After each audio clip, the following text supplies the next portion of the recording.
In this video, we'll show you how to stake Ethereum using the Everstake Staking Dashboard. To get started, click the Connect Wallet button. Next, choose the wallet you want to use. In this example, we'll connect the MetaMask wallet.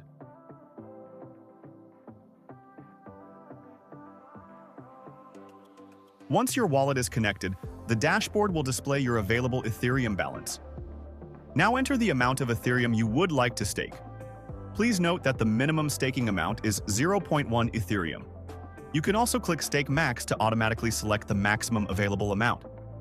Before continuing, make sure to read and accept the terms and conditions by checking the box.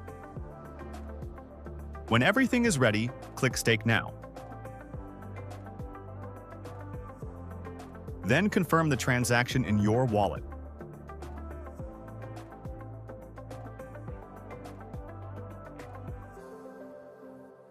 After the transaction is confirmed, your tokens will be successfully staked, and you will start earning rewards based on the current reward rate. You can track it on the dashboard,